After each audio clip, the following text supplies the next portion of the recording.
Varachha police સ્ટેશનના કિંમત ₹42,50,000 છેતરપિંડીના ગુનામાં નાસ્તા આરોપીઓને પકડી પાડતી ઝોન 1 એલસીબી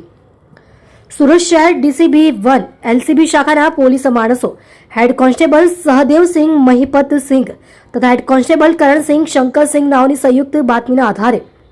આરોપીઓ નામે ભવાનભાઈ સાદુરભાઈ જિંજાળા ઉંમર વર્ષ 65 ધંધો નિવૃત્ત રહે A5 ફ્લેટ નંબર 501 દ્રષ્ટિ રેસિડેન્સી દેવદ ગામ પાણીની ટાંકી પાસે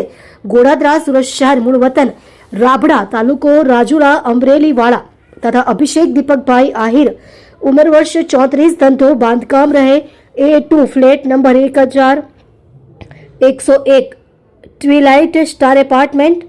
મિડાસ સ્ક્વેર પાસે ગોડાદરા સુરત શહેર મૂળ વતન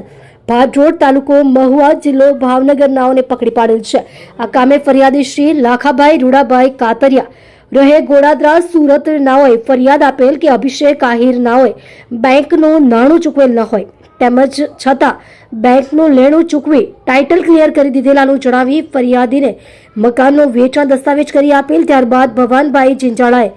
બેંકનું લેણું ભરવા અંગેની બાહેધરી લઈ અને તેનો અમલ નહીં કરી તથા બેંકનું લેણું આશરે 42,50,000 નહીં ભરપાઈ કરવાની ખોટી જવાબદારી ઊભી કરી ફરિયાદીની સાથે છેતરપિંડી કરેલ છે. આપ જોઈ રહ્યા છો ગુજરાતની સૌથી પહેલા ખબર આપતી Surat express news channel director Rajesh મંગલેની સાથે.